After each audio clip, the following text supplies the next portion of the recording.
That is our intro again for this week's InDev podcast. We're going to try to make this at least a bi monthly venture. Being a full time student on one end and a full time kindergarten teacher on another end can be very, very laborious. That being said, I am your host, ArmofJustice, a.k.a. Donald, co founder of InDev Tech, a subsidiary of Upbound Online.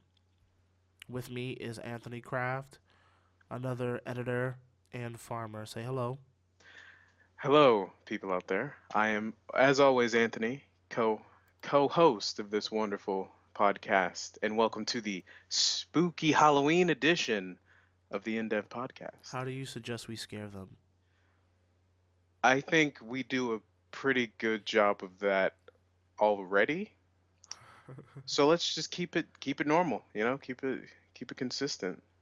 Okay, friends, I was pondering on this, and I'm thinking that we should keep this format to about an hour on the behest of Anthony. I think for State of the Union or State of the Industry addresses like Microsoft or Apple or Google, things like that, it may inevitably go over.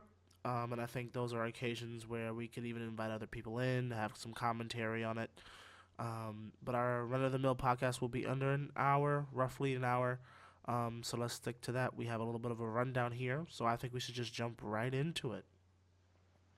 So, thoughts on the launch of Microsoft products? It's been a couple weeks since we've recorded, and the long-awaited Surface Book, Surface Pro 4, have dropped, as well as the Microsoft Band 2. I believe the Microsoft Band 2 is actually in, correct me if I'm wrong, Target and Best Buy, at the very least Best Buy, In in addition to retail Microsoft stores. stores, also.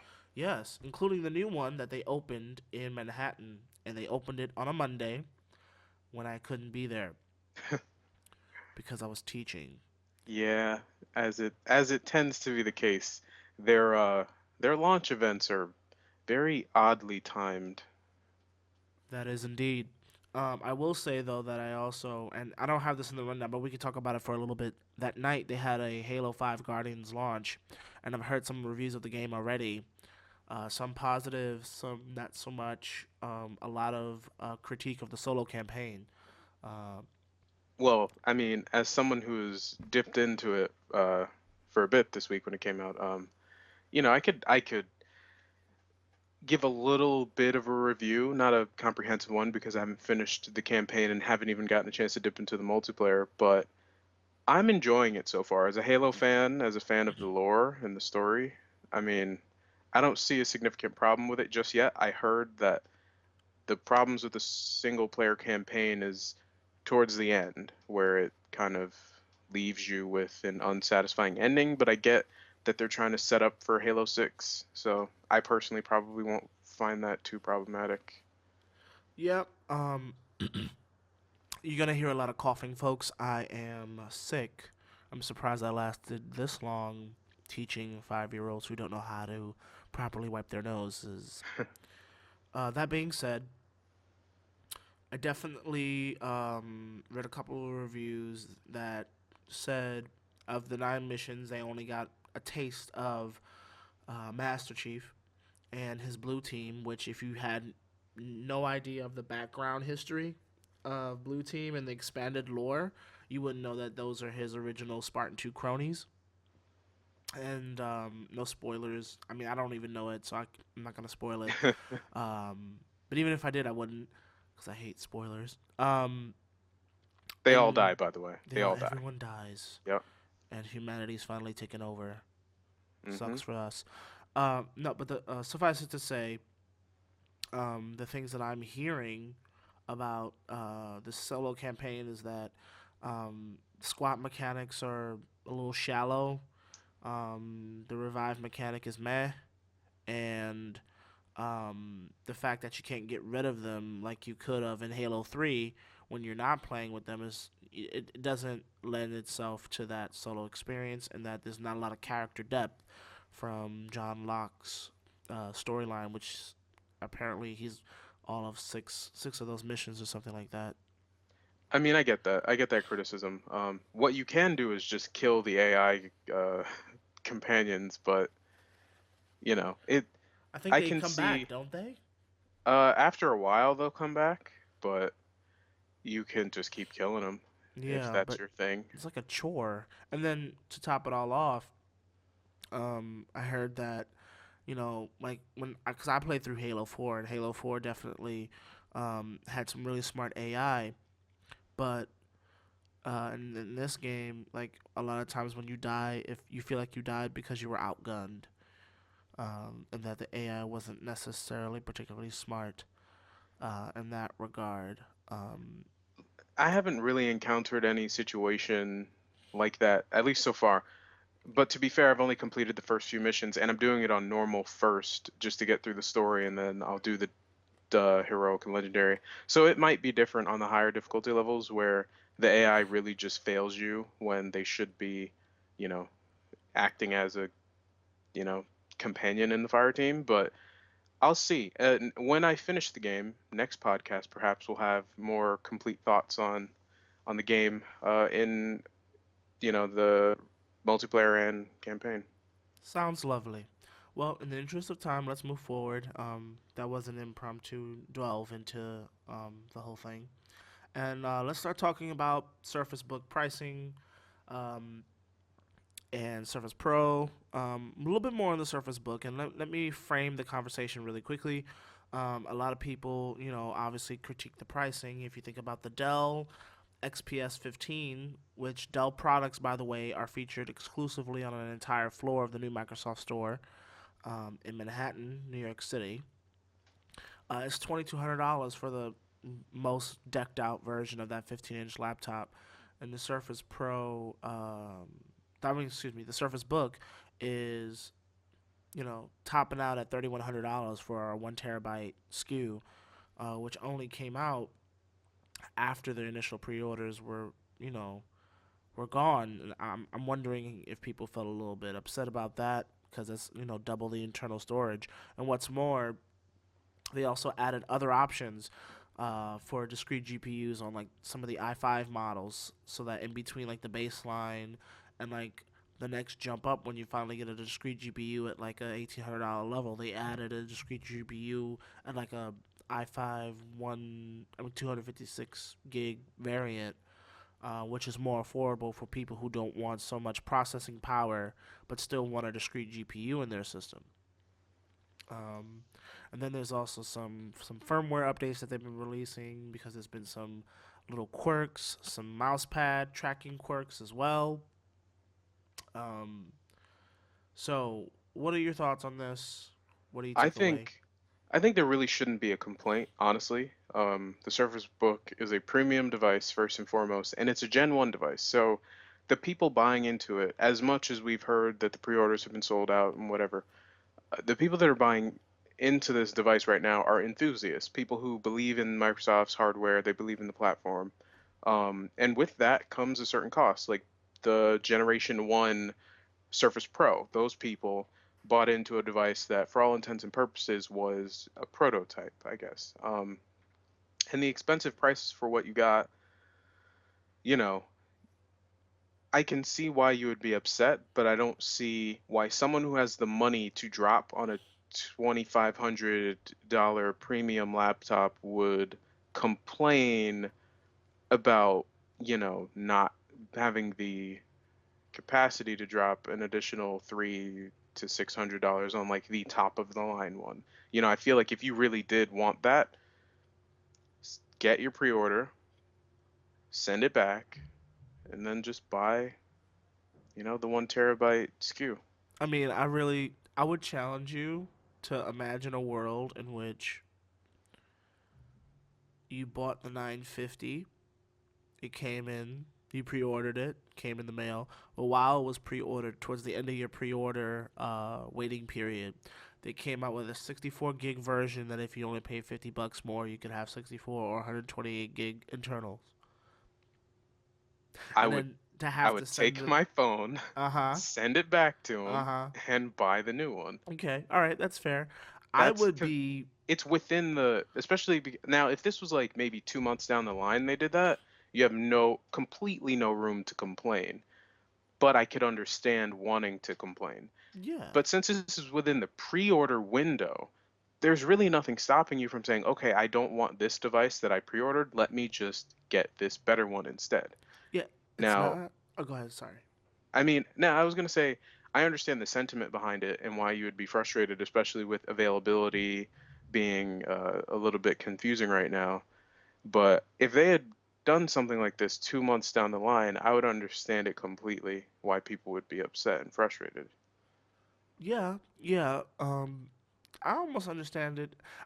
2 months down the line, for sure. Up front, I would be frustrated. The reason why I'd be frustrated is because Microsoft didn't tell us this. Um, and if you wanted 1 terabyte and you got it on the Surface Pro 4, but you didn't get it on the Surface Book, obviously something happened, some manufacturing thing, and that would have tarnished their already long waiting period style with other aspects of their products and services. So I understand why they didn't say that we don't have a terabyte SKU ready on announcement day for pre-order, because it would have made them look bad. But it's still frustrating. I mean, as a person who, I mean, my perspective is unique, but the post office closes at X time. I have to get the device. I gotta send it back. I have to exchange it for a price upgrade for a SKU that might also sell out. By the way, and so it's gonna be at least another month till I get the new one. And I pre-ordered it day one, so I can get it by end of October. Now I'm looking at Christmas time before I can get my laptop. What if I'm a professional? What if I wanted that up front? What if I wanted to bolster my production schedule already? And I'm a full time worker. Do I have time to really do that? I guess if I really want it, but that's time I have to take out of my schedule because I work 5 to 7 days a week, depending on who you are. Um, I think it's just a really major inconvenience. It's not a Surface Book killer by any means, but um, I had to acknowledge that it would be annoying as hell. I agree. I agree that it's annoying, and I think it is a problem, but it's a problem of a specific type that I hesitate to call a first world problem, but I do see it as falling somewhat into that category. I totally agree with the points that you made. It's an inconvenience. It ideally should have been avoided, but I think if you have the money to really spend that like that much money, a couple $1,000s, um, perhaps it's not terribly inconvenient for like I don't think it would make or break the work that you're doing or something of that in that sense because this is a brand new device and presumably you were able to do your work prior to this. I know that maybe you sold your computer to be able to do this, a variety of different reasons, but I think for the people who can afford to, they'll just exchange it. They'll figure it out. And yeah, Microsoft knows for next time to make sure that they have their products in line. Yeah, I hear you. I think my final thought on it is this. Just do what you did with the 950. Say we have two devices coming out. One's pre-order right now. One you're gonna have to wait for a bit to pre-order. Same thing with the Surface Book. You can order up to 512 internal. For those of you who want or need eternal, 1 terabyte internal, you're gonna have to wait for a bit. Boom. People would have saved their money. People would have spent their time. Wouldn't have to go through that. If they needed it, if there's their primary machine. Obviously, this is subjective. If you were trying to replace your workflow and this is what you were waiting for, and then you pre-ordered it, and then that came out, that could be annoying. So I think it's very subjective, but I know what you mean. I know where you were going with sort of a first world problem. I think what it is an annoying customer service problem that's not you know insurmountable, but it's just like, really, bruh, really. At least I knew the 950 wasn't coming out, so I wouldn't order it till it comes out or whatever.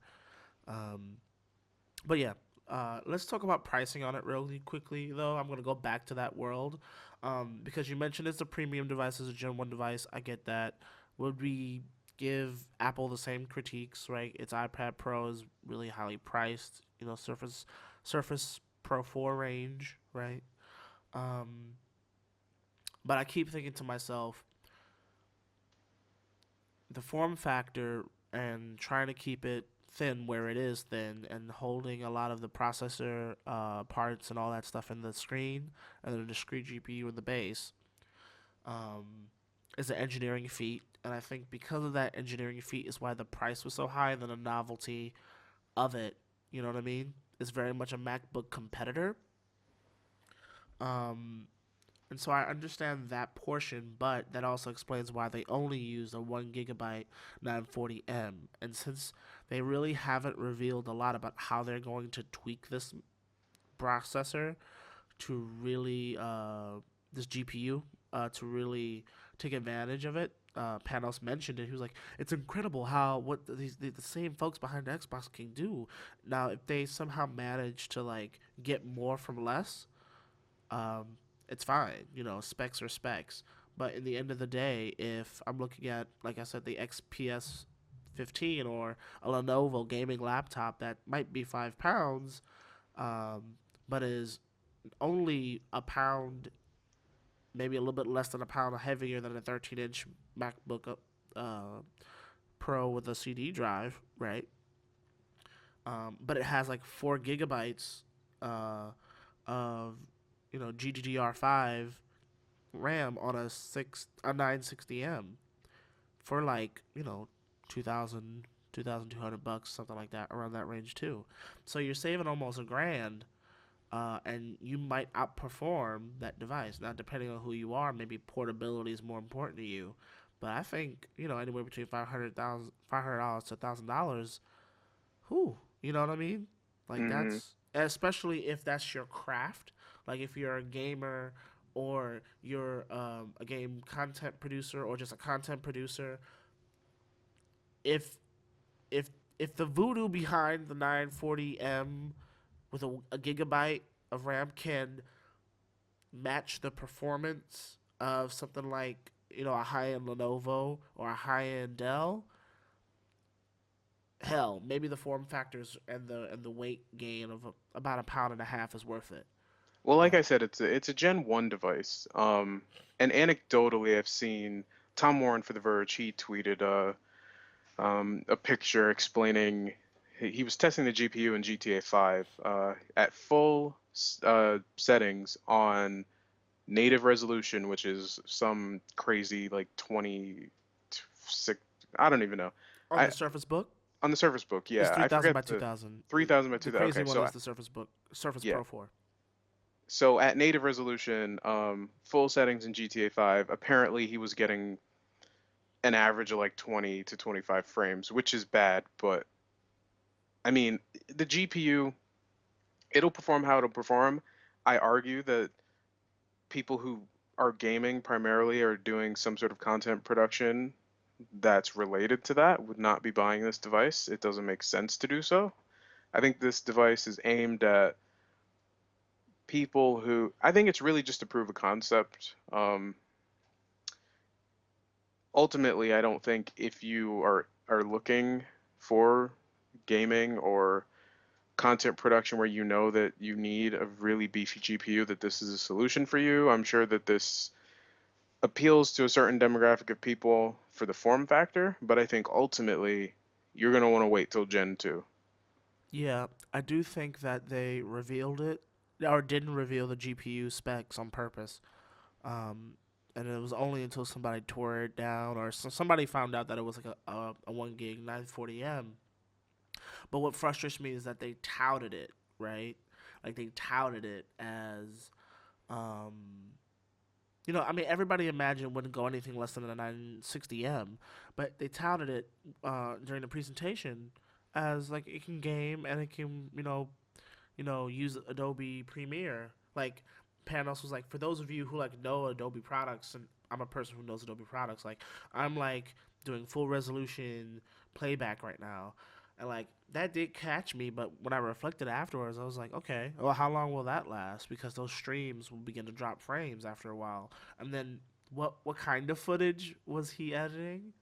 I Oh, mean, I'm sure it gaming wasn't footage. like 480 resolution footage. Yeah, it was like some, it was game capture footage, Yeah. likely 1080p. So, I think you can do that to some extent. I think I think where they're really targeting it, if you look at like promotional videos of like the Surface Pro 4, it's pretty much in the same vein. Like those people, and they mentioned it, right? The architect software, the 3D rendering software. You know what I mean? Because film editing, video editing, and gaming and game capturing at the same time, it's so laborious on hardware.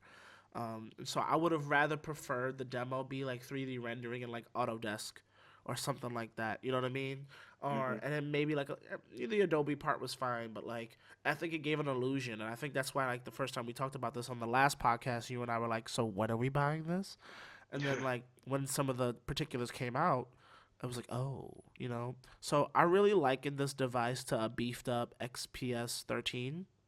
You dig where I'm coming from? Yeah, yeah, Um, and I think next year they're probably going to have a 15-inch SKU, a 13.5-inch SKU, and probably a 11 or 12-inch SKU. Um, you know what I mean? Probably 11-inch because um, just to keep it, you know, one and a half, one and a half, one and a half, roughly. Roughly, you know, because the 15-inch is not one and a half. Because that way, when you have just a larger, you know, surface area to work with, no pun intended, um, you're gonna have room for like, you know, a 960M. You know what I mean? yeah. 13.5 inches is tough to fit any mobile GPU in there and still have the battery life that you want.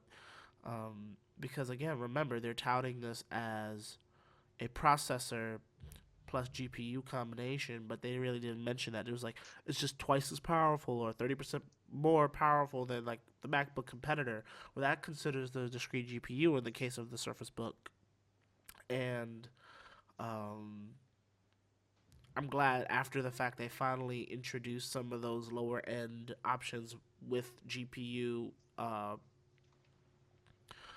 availability, but in the long term, I really do think that if that's their selling pitch, then like those SKUs should have been available earlier, and that if you really want to undercut, like if you really want to like, yeah, we're presenting like Apple, this product is Apple-ish, but we're gonna undercut you like 2,500. I feel like would have been like a really nice round figure, um, that would probably have kept margins. Um, but yeah, what you gonna do? It's true. I mean, I think they know what they're doing, basically. I don't doubt that they know what they're doing. Yeah.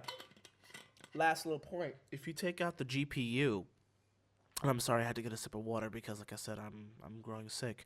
But if you take out the discrete GPU, what's left is the processor, and my 2012 MacBook Pro with the CD drive has a dual core 2.9 gigahertz i7 in it, um, which is just generational bumps on the MacBook line. Since then, I'm sure in Cinebench I'd lose for sure, but You uh, would. No, I, this device outperforms that. yeah, of course. But I'm saying in terms of like everyday use, I have a SSD in mind, whatever, you know. Yeah, but it's not a PCI Express SSD. I So mean, what? trust me, I mean, this what am I? it's So blazing I fast, have to. dude. It's There, blazing fast, but I'm talking about in terms of a use case, like an everyday use case. I don't make my living off of that laptop. So if I'm copying a file to it, on the rare occasions that I do, because I have this desktop now, so I don't like copy photo files anymore. Like I almost consider taking the SSD out of that laptop and putting it in my desktop for more storage, just because all I do is surf YouTube and maybe type papers. I don't need a PCI Express SSD to do that. I know, but Um, this device isn't aimed at people with a desktop and a precisely, laptop, and you know. precisely, but it's not. It's aimed at middle ground professionals. You're not looking for the best. You're not looking for a 980M, but you want something more than just YouTube worthy. You can get a Surface 3 and get that job done. You know what I mean? And Hmm. so I was just bringing that out to say that personally, I'm not gonna buy it yet because the lap my use case for a laptop is already served by 3 4 year old hardware. You know what I mean? That's reasonable. I mean, I don't have $3,000. I'm an enthusiast. I built my own PC. I do content production when I can, but I don't. The average Joe, I don't think. will necessarily even need the discrete GPU or anything and stuff like that, or need to upgrade. If they do upgrade, it's because the damn thing is sexy. You know what I mean? Yeah. Yeah. Um, but let's move on. I want to quickly make a note as to why I'm getting the 950, or in my case, the 950 XL, and possibly not the Surface Book. I mentioned that, right? Why I may not be getting the Surface Book just because price and use case. It would be pretty and it would sit there and run YouTube. Um, I can do that already. Um, but in terms of why I'm really excited for the Lumia now, Nokia's gone in terms of their old Lumia line, and when they come back, I don't think they'll necessarily bring back that old design language. That's fine. But what's more, um, that's probably the best Nokia Lumia device we're ever gonna get. It's the last one we're gonna get, and it's as a phone. And I think I mentioned this last podcast. As a phone, it works. I mean, it has a Nokia design language. Um, It barely has a Nokia. That's the Microsoft design language through and through. how? I It's mean, inarguable. It's inarguable. I mean, it's Look not. at It's not a. It's not a 1020. the last Nokia inspired design language was the 830. Well, Everything after that has been straight Microsoft. If you look at the 530, 630, the 640, it's all the same exact design language because it's cost effective to maintain that, simple I slab, no curved glass on the edges type of deal that Nokia did all the time. well, right. Well, no. Well, that's my point. Nokia did that all the time. So like, this is not a Surface phone, is what I'm saying. And if Microsoft built this from the ground up, and you conceded this, that's why you're mad. In some ways, it's not a Surface phone. I think the XL. All right, let me make a distinction. The XL is a big 830 in my eyes, and the 950 Eh, is mm, not. I mean, you look at the camera grill. I mean, it's more rectangular. It's more basic. It's more pure. If somebody wants to throw that word out there, a little bit uninspired. It reminds me of the Nexus 5. Uh, so. But that being said, that is Nokia design language. I mean, the only difference is it has the Microsoft logo on the back. yeah, and it So lacks the polycarbonate color. I mean, we could get into this. yeah, I mean, yeah, I'm gonna let you explain why you're getting one and why yeah. Well, I you're mean, again, excited. like I said, it's not a 920. It's not, and I'm kind of for me, that's not a huge deal. It's not a 920. It's not a 1020. It's not a 1520. Um, and so I'm okay with that in some respect because it doesn't look like Microsoft would have made this from the ground up. Because if they did, I think people will be more excited. Oh shit, this is close. Like Microsoft took Nokia's designs and fucking tweaked it out their ass. It's not. This was Nokia design language. They Microsoft was just releasing it because they had no choice. I mean, again, like you mentioned that yourself in the last podcast. Um, but the reason why I'm excited for it is that I'm pretty sure I have in my hunch that Microsoft is going to go for more engineering feats, and because of that, might have no micro. Ooh, why can't I say that? Micro SD card slot expansion. We probably won't have a removable battery. For me, a phone needs to have a removable battery. Why? Because that's why a lot of people upgrade because the battery life starts to suck. If I can just buy a bunch up front, then that solves my problem. I like buying phones on the regular, but I don't like buying phones because I'm cheap and I'm also broke in general. So I want a device that can last, and I think that this device allows for that. It's still Nokia in a lot of ways. The camera looks amazing, um, and the removable battery and the SD card expansion, that's what really, at the end of the day, sold me all together.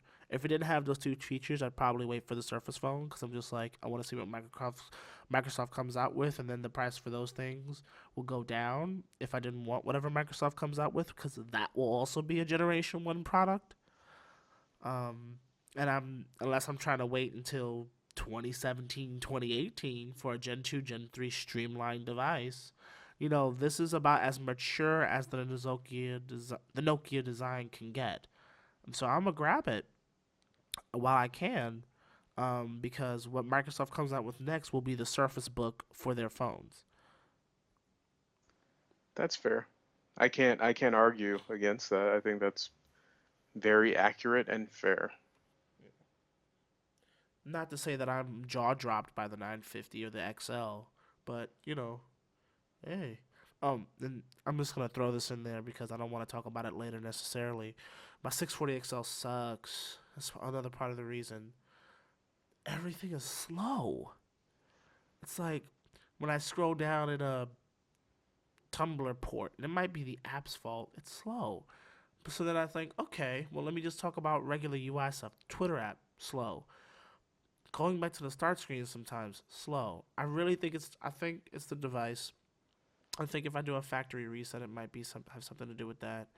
Maybe it's update 2 for Windows Phone 8.1 update 2, maybe. So I'm not blaming Windows and Windows Phone altogether because I tell you what, my 920 and my 1320 is more smooth, had a more smooth experience. That's sad, really, It is, yeah. It's because frustrating. that means to me, I'm pretty sure it is the device itself because when I went from the 920 to the 640, 640, it was snappy, very, very fast, very consistent, and now I'm back with my 920, and I don't know, it's missing, it's missing things that I had grown to expect It's as far as not fresh. performance. It's not fresh. Yeah.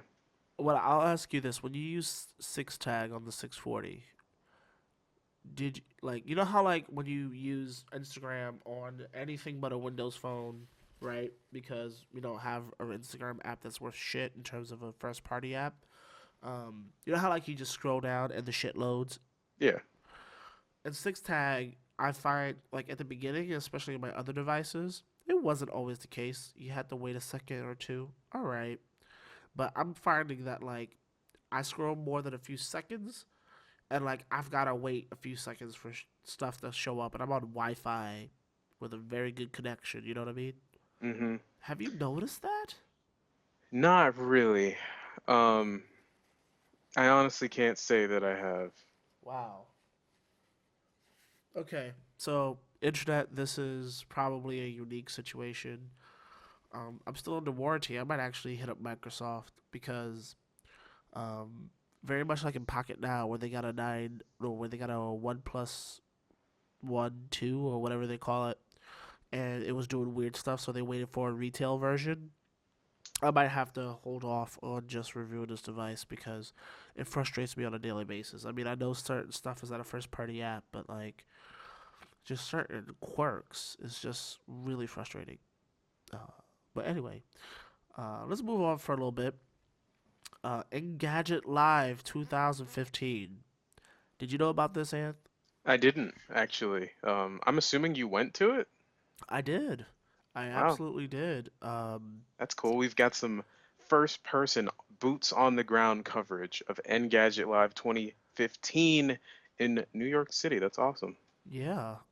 My girlfriend told me about it the day before, and there were free tickets. It's a free event, and this is the first time they ever came to New York. But there was a wait list, and so I just paid $15 for early access. So instead of 7 o'clock to 10, it was 6 to 10 for me. So I went there after work, and it was really small. It wasn't like Jacob Javits Center. It's out of a red house, out of a warehouse, a really nice one by the way, in Red Hook, Brooklyn, where my school is actually located, in Red Hook. So it didn't take me long to get there. And we had Ford was there. They were the major sponsor. Then you had Huawei Watch and Lenovo were the next. By the way, can I mention I love that name because it just Huawei Watch. The the alliteration there really it just tickles me in a certain way, especially considering that when you look at the word, that is totally not, how one would pronounce it. Right. Of course, in the native language, Hawaii Yeah. Watch. It depends on the language. Yeah, that's a good one. I didn't think of that. Yeah, Huawei Watch. Yeah. But suffice it to say, there was a lot of stuff there. Like I said, Lenovo was there. I got a free power bank from them. It's kind of nice. Um, didn't win any of the laptops. Kind of sad about that. I came close. I was two Did you digits really? off. Yeah, I almost won. So like, the person showed up 10 minutes before I did, or maybe a little bit less, to get the winning ticket. So I'm just like, Mm. damn. But such is life. Um, Obviously, if you follow smartwatches, people know the Huawei watch. It was pretty good. It looked like a watch, but with an LCD screen. So there you go. I think a Uh, good criteria for a smartwatch is that it looks like a watch for sure. yeah. Um, I don't know if that was a snarky pun or I mean, I might have been both. A snarky pun plus, something else. A good comment because it's I mean, true. it's accurate. I mean, if you had a smartwatch that looked like a calculator, you would probably be laughed at because it's not the 90s anymore, But Anymore. Um, I love you, Casio. Where are you with your smartwatch? it's not Uh, gonna happen. it'll happen. Uh, Sorry. Goodness. Anyway, I'm leaking various fluids from my nose. Anyway, so there was Carnegie Mellon was there, and they use their Microsoft's Pixel display, not the Surface Hub, but the one right before it, to demo like expo like features of like annotating on different projects or PowerPoints or Mm. things like that. Very much like Surface Note stuff, but or OneNote stuff, but in their own sort of research. Uh, there's a lot of virtual reality stuff. I got to check out VR for the first time. It was obviously phone based. Not obviously. It was phone based ER. VR ER. What? Um, but it was great. Uh, I VRER? VR ER. Why do I teach sounds and phonemic awareness to kids? I don't know. Um, yes, virtual reality. And I must say, the Gear VR uh, is pretty cool. It is, and the stuff that I played, like there's a app called Serverum, and I have footage of all this. I even have footage of me like playing. Is it the game? That particular app is a brain teaser app, and oh boy, it was so cool. It's like you had like ships come up, and then you had to like do these brain teasing puzzles to fire back. I sucked at it because they gave me a ton of life and I still lost. Mm. um, there was another one. It's like the Netflix of VR called Evo, and they're like a content distributor of VR content, which is pretty cool. Then you have Speedify or Connectify, which combines is an app that combines. And I signed up for the beta for this. I did, yes. Oh, It snap. combines 4G with your Wi-Fi, and so it intelligently switches between the two, and you might be able to think, oh well, you can set up, if this then that, recipe to do that already. Well, the catch is you can also use both at the same time. I don't believe that. I Yeah, don't buy it. I mean, the product already exists for I computers and don't. laptops, No. so I check out I their don't. website. I don't want to. I think that is witchcraft. It's And it is witchcraft. only acceptable on this here Halloween Halloween. special. But otherwise, Well, I that is mean, crazy. if you have an unlimited plan and several gigs of data, what will work is the way the guy explained it. It's a small company, and so you leave your house. You know how like your Wi-Fi gets really weak, and Yeah. then when it wants to switch to data, it takes a few seconds. No. Yeah, so that happens. So for example, like when I order, let's say, a Uber ride, and I take that Uber ride, I don't take it yet. I'm going downstairs, and I live on the sixth floor of my apartment building, so I've got to go all the way downstairs, and I lose Wi-Fi connection. And so when I'm trying to see if he's got at the front of the building or not, I can't tell. It says, "Oops, try again." And so I have to reload the whole app. And of course, on Windows Phone, that'll take me a little bit, or not Windows Phone, but on this particular device. And so I have to really like relaunch the app, and then it finally connects to a mobile network, and I can check in on that again. Okay. Same thing with a podcast. If you're not launching a podcast fast enough, through the Microsoft's proprietary app, then it'll stutter until it gets a mobile network again. Then it can stream the podcast. Um, okay, what this does, it right before it knows that you're gonna lose that Wi-Fi connection, it switches to your mobile data, and so it's seamless, and so you don't lose connection. To top it all off, you can set it up where it uses both at the same time, so you can almost get, theoretically double the down, double the up, depending on But I what. mean, I'm thinking of the technology behind that. How could you possibly It's a use both VPN thing. simultaneously I don't know. It's a if it's a VPN. It's a VPN app. Well, it's not even the app's not out yet. I signed up for the beta, and I do have an Android device, so I'll check that out when it comes out. Obviously, it's not coming to a Windows phone. I asked her about it. They only have the desktop version, and they're not planning on making that a universal app. So that's unfortunate. But I didn't get a chance to interview on that stuff, and I think there's you know, some stuff they're keeping close to the chest because obviously they're the only app that can do it so far. now they're But it's called. secretly going to release a Windows Phone version? You watch. Well, you're the optimist today. No, no, no, that's not going to happen, but that's It, fine. but it's called Speedify and Connectify. So I would look them up. They have a freemium model for the way it works. I think you get a gig for free in terms of how much of that you can do. And you can pay for more. I think they have yearly subscriptions because they've been out for 3 years for desktop, Mac, and PC, and so they're gonna go mobile soon. So that's pretty cool. Sentry is just like a another home device. I'm assuming, let me guess. It is a smart home, connected home security system of some sort. A camera, something. Yeah, like a There you go. Sentry, There right? you go. Like a Yeah, Sentry. like a Sentry. It monitors temperature, air quality. It does have a camera component and a few other sort of atmospheric weather like for urban settings because it was really cool. It was aimed to make you more aware. There's no automation component, but in terms of safety, there's that component. And then, if you think about the fact that when I went there, I was early, right? I was part of the early access crew, and so the air quality there was pretty good. And then at 7 o'clock, the doors opened for the free users, and it got packed, right? And you saw on the graph how the air quality graph went up tremendously. Uh, Up meaning better? Worse. No, the Worse. worse Okay. the higher the Because the unit disgusting sweat and tears and horrible bad breath and of nerdy the farts. the unwashed masses, Yeah. you know. Oh, God, it sounds like something out of Rome. Free bread for everyone. No. No, but it was great. It was a really cool device. Yeah, there's an press embargo.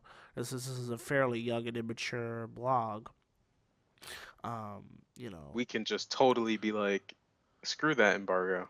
No, no. I mean, it is a press embargo in general, so we're not like Pocket Now or whatever. But technically we are a blog, so I gave him our information. I hope he doesn't laugh at the site, but hey, we're live and we have a Hmm. podcast, so take that.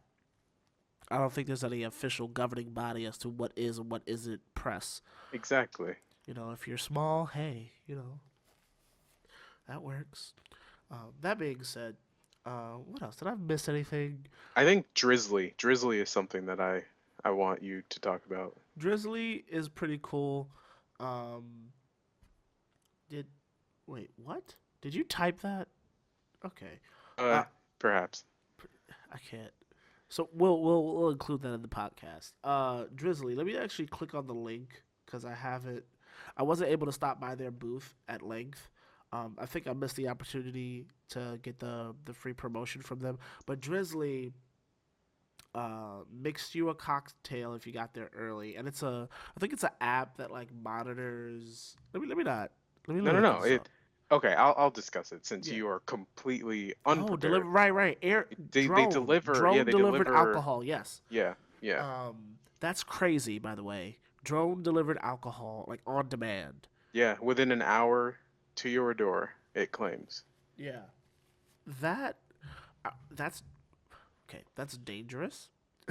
Um, not just talking about like drones and laws and airspace laws and all that controversy. No, I'm talking about just like, so it's really late, Yeah, and you want to top off the last three bottles you had, but your friend took the last lager, so you can airdrop. Essentially, you get a care package of yeah. alcohol. But the thing is, what I think is the most problematic is that, let's say you live in a not so good neighborhood and the local teens have acquired some sort of airsoft gun or paintball situation. All of your care packages will be ambushed and dropped. Like, you know, what do you do to combat So, someone stealing your airlifted booze is my question. it's a simple answer: live action Call of Duty. There you go. Strap a gun to the drone. Strap a gun to the drone. Hey, you get a drone. You defend the care package Yeah, until your turn it squad into mates an get there. AC-130. I can't. Um, I think it's cool though because it also says that there's no price markup, which I don't know how they could manage to do that because if they're not marking up the prices on the individual products, how are they making money by just buying it at retail? Well, they're probably not buying it retail. They're no, buying it wholesale, but still pricing it at it's what you would suggested. spend Yeah, retail. yeah. I don't know. I think maybe because drones are cheaper to operate than brick and mortar, possibly, or trucks. I guess so. I You guess know, so. so that's a thought. Um, but I think it's a pretty cool idea. When I started talking about like measures how much you drink or whatever, I was thinking about the other company, the Osmo Cup, the Osmo Smart Cup, Smart cup. which I saw the app work, and it works over Bluetooth. So it takes a few seconds to sync, but I have some live video of it. I was talking to the CEO, and it works pretty well. My only concern with that is it only holds 16 ounces, which for most people is fine, but I'm a camel, so I tend to need more than 16 ounces at a time. I'll be refilling that so fast. And the optical sensor only works for coffee and water right now because it reads like the tint. Um, Yeah, but I mean, to program that in for it to be able to determine other beverages. Now, I'm not a programmer, but I do understand the science behind those things, and that uh-huh. shouldn't be particularly difficult. Yeah, they're working on the sequel already. Yeah.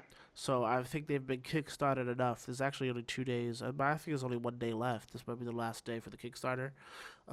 I took a pretty interesting photo. I think I'll try to include it in the notes. So hopefully I win, and I'll win one of them for free. Because I think the early bird special is like $65, but the final price is 1,000. I mean, whoa, Whoa. Whoa. its final price is a Surface Pro 4. No, uh, the final price is actually Like a something. hundred, Yeah, it's hundred a hundred fifty. bucks. Okay, 100 bucks. Which is not bad for like like you said, like it's the Surface Pro, but for low end stuff. It's like hip and cool and urban and gentrified and All those, hipstery. all those different, buzzwords. Yeah, just I should just buy advertising with just those words Yeah, and cause hip, controversy. urban. Urban Negro.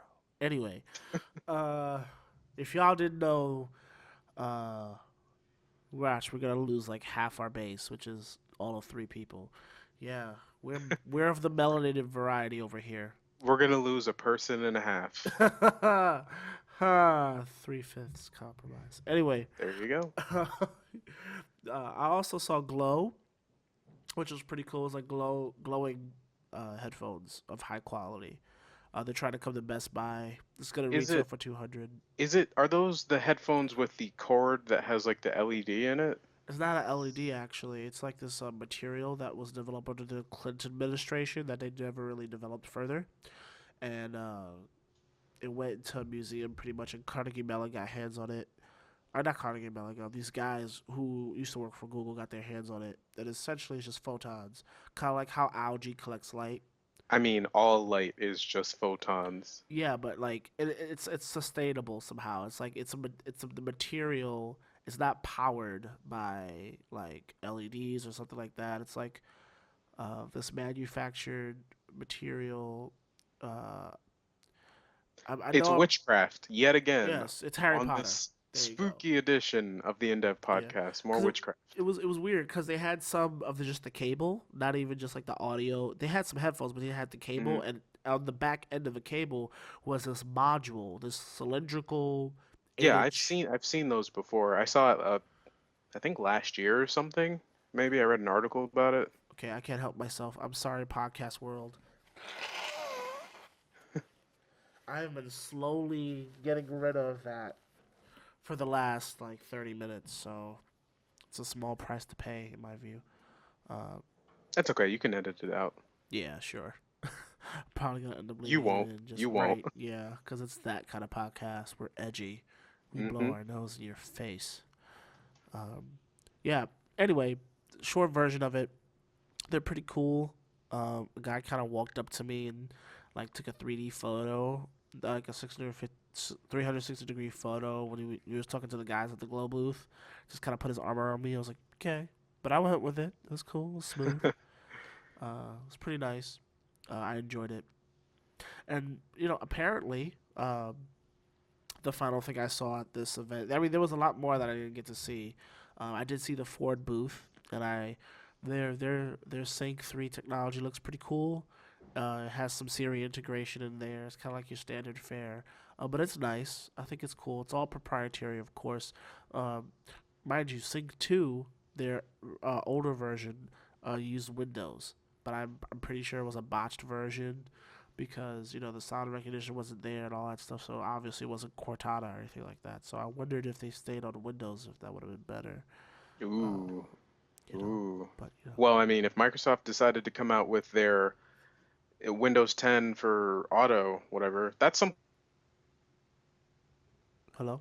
something that's a missed opportunity. But I know that they're working on Internet of Things, Windows 10, which I'm sure they will, that'll Yeah, happen. Raspberry Pi. Yeah. But apparently the final thing I saw outside of Ford is boobs, and we just Hmm. lost our entire The remaining 1.5 person. right. Yeah. Um, Thanks for adding that to the rundown, Yeah. I mean, I'm sure Anthony. you did see some there. It's I mean, in just a general, did I see the pelts of chests? I mean, in the fall, winter by the water, that is Red Hook. Not really, no. I was focused on the technology, but would I have liked to see some? Possibly, but I also Hey, have a girlfriend, this so is the intersection of technology and humanity. don't don't go down that path. I'm just Because saying. we're gonna philosophize the crap out of this debate and talk about body parts through some The technological lens. Sardian lens or whatever.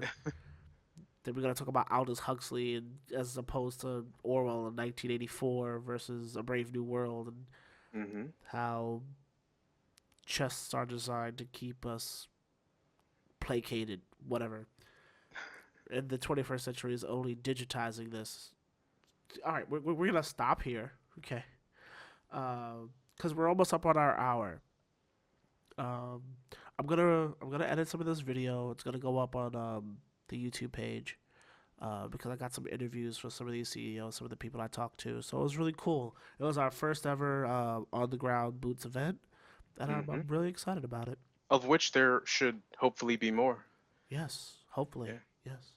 We hope to be on the ground at Anime Boston, as well as some other tech events and nerdy events. We did miss Comic Con.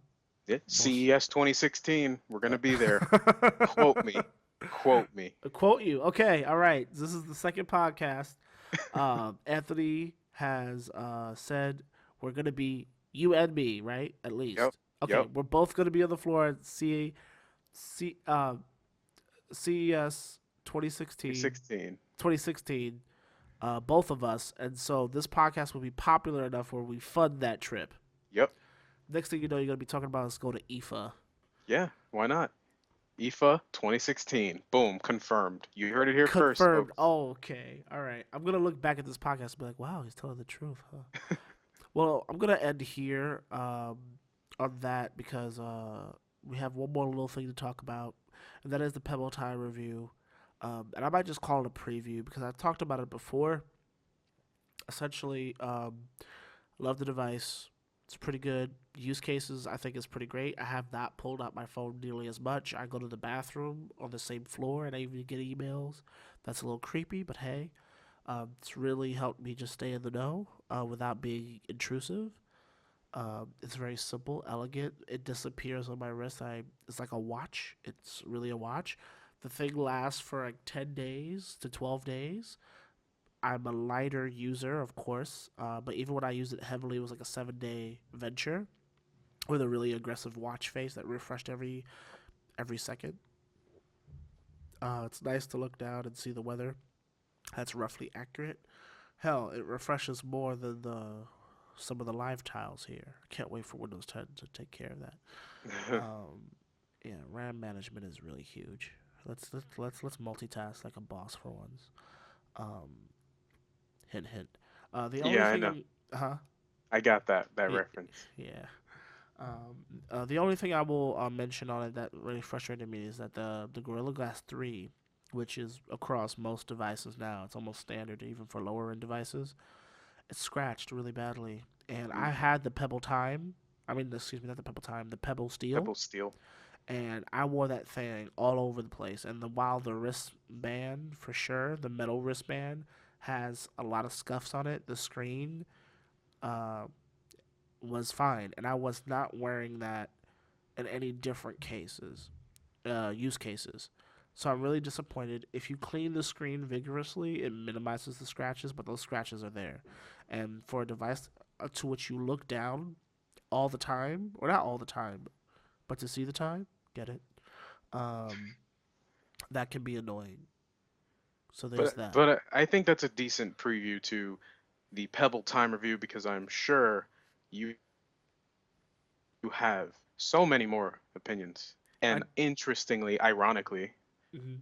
we are out of time We are out for of the time. Pebble time. See how I wrap that up? We are just horrible people. Um, so we're gonna get ready to get out of here. Yeah. I have pre-ordered actually, saved up some money, pre-ordered the Purple Time round, which we'll talk about next time. It's placed in the market. We'll also talk about inklings of what's gonna come in Threshold 2 Mm-hmm. for Windows, as well as Hopefully, Redstone. hopefully a comprehensive review of Halo 5, assuming that I find the time to tuck into the campaign at least. Yeah. Check out the multiplayer. And depending on how sick or not sick I am and how many things I get done, you might guys might look forward to a video of me playing Life is Strange. Uh, look forward to that. And if Sir Anthony will actually commit to this, finally, maybe some video game footage of us playing together. But Yeah, it's up to him. Push yeah. him, people. Push him. Push me. Yeah, sounds good. Okay, friends, you can find us at indev.upbound.net. That's INDEV dot upbound, UPBOUND .net. That is Intev, Tech, and Humanity in development. We're probably going to move that maybe to, if this thing takes off, to indevtech.com as a whole separate thing. You can be the manager of it, Mm-hmm. like how what I did there. Yeah, And yeah. we will see you next time, folks. That is again in dev tech, humanity, and tech in development. Thank you very much for listening. You Happy guys, Halloween, folks. happy Halloween. Don't go outside. It might you might get hurt there. Any last words for the fans? If you see a booze carrying drone, steer clear. Steer clear. Steer clear.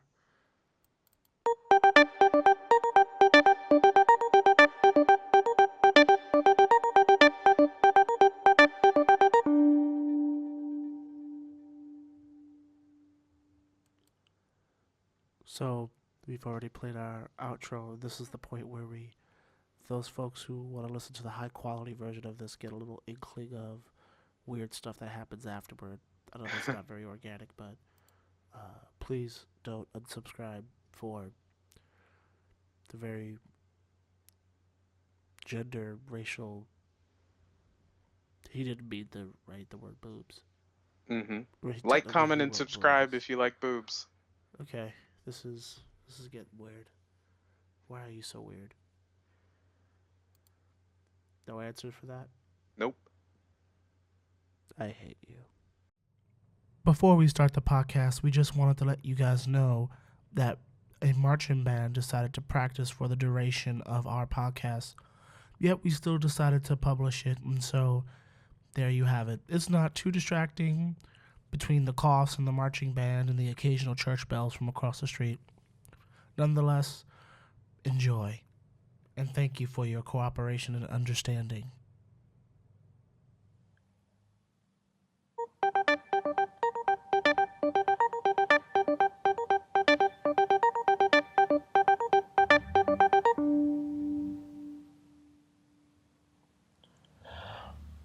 Welcome to InDev Podcast. That's humanity, always in development. We're a peculiar blog functioning as a subsidiary of Upbound Online.